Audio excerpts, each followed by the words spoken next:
Victimizers. Are you a victim in your life? Are you the victimizer? And then I hope you're neither. Let's listen in to Jordan Peterson and hear some of his thoughts. I spent some time on the book of Exodus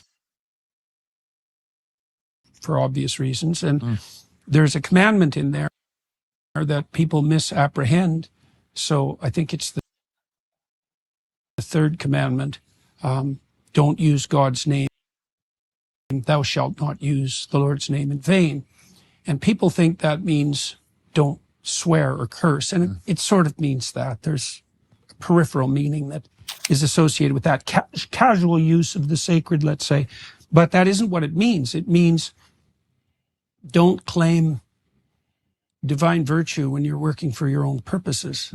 And the same thing happens in the gospel account, say, because the Pharisees, who are Christ's primary enemy, are the people he accuses of utilizing the sacred, the deepest, so you could say compassion even, given its proper place, for their own self-aggrandizement. They're praying in public. They're trying to occupy the best seats in the marketplace. They want the best seats in the synagogues, etc. That's the accusation. And so that virtue signaling, it's not merely, it's an expression of an unbelievably deep and ignorant narcissism, right? It's part of the victim-victimizer narrative, first of all, which explains all of history with no cognitive effort. And then it's these performative gestures that make you morally virtuous, right? And one of the consequences of that, too, is as soon as you're morally virtuous like that, you get to specify the victimizer who's your enemy and tear them into shreds, and that's actually a moral act. Very true, that last point.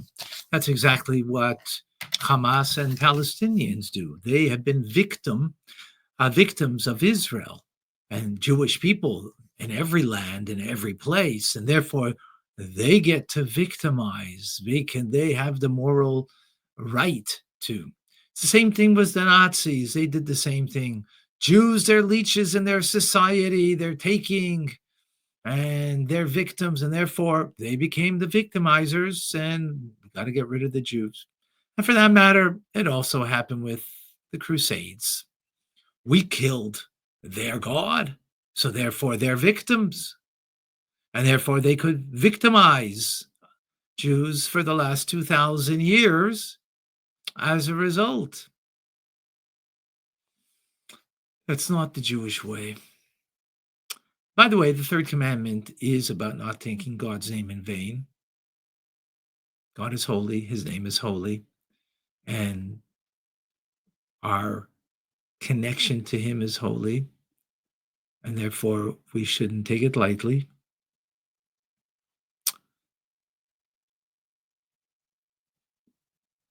And definitely, not only we shouldn't be victims, we shouldn't also be victimizers.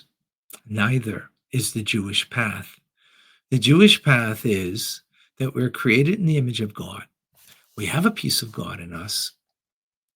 And therefore, no matter what the circumstance is, we have to reveal our godliness.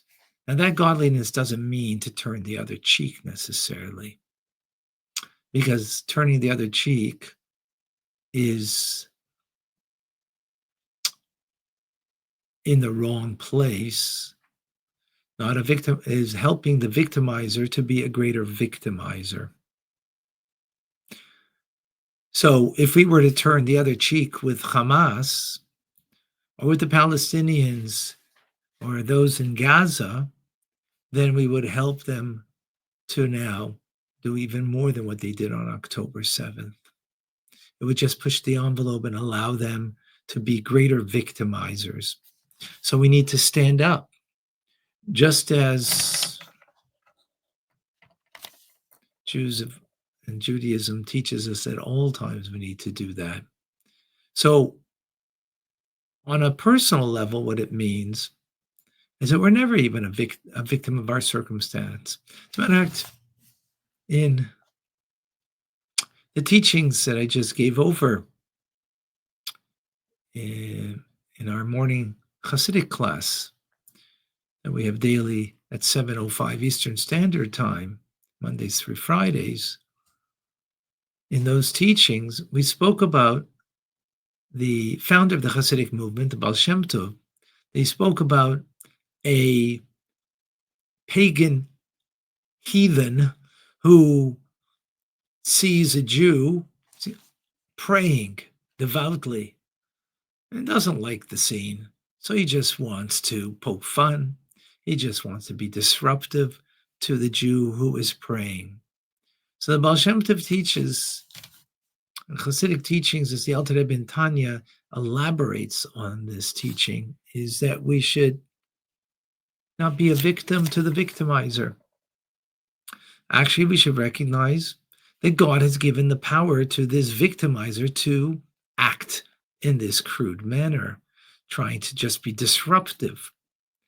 And knowing that God gave the power to this person in a manner that the spark of God's goodness is concealed in this heathen, this pagan, he's just by way of metaphor he's using, can be anybody.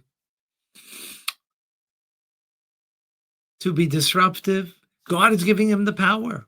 Now, why would God give a power to such a person to be disruptive of me and my prayers where I'm trying to devote? Wouldn't I just be upset? Wouldn't I just be a victim of this person's disruptive behavior? No. Don't be upset. Understand that God is giving that power in order that I should increase my power of concentration and just devote myself even more fervently in my prayers and consider that person as nothing, that disruptiveness is not bothering you, because you understand that this is only coming from God in order to allow you to empower yourself with greater concentration and greater fervor in your prayers. That was today's teachings.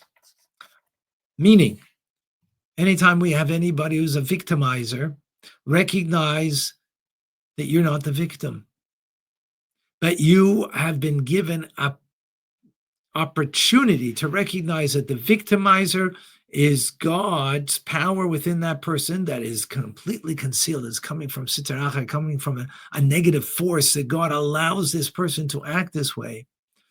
Only that I should not be reactive, that I should not feel I'm a victim of my circumstance, but I am choosing to act in a divine way. And what's a divine way in that moment? Again, the person's only be disruptive with words. If the person is disruptive with their hand and trying to hurt, that's a different story. We're just saying the person is just being abusive with their words. Don't pay attention. They don't exist. Their negativity doesn't exist. And then concentrate more fervently in your prayers, because that's the only reason God has allowed this person to have that power. That is a true teachings of Hasidic teachings that gives us an empowerment that's unbelievable. This is available to all of us. Come and join me daily for Tanya teachings, 9:30 a.m. Eastern Standard Time. Monday through Friday, Sundays an hour later at 10:30. And if you want Hasidic teachings, where I brought this now, also 7:05 every single morning. Join where you can be empowered, where you're not a victim, and most definitely not a victimizer.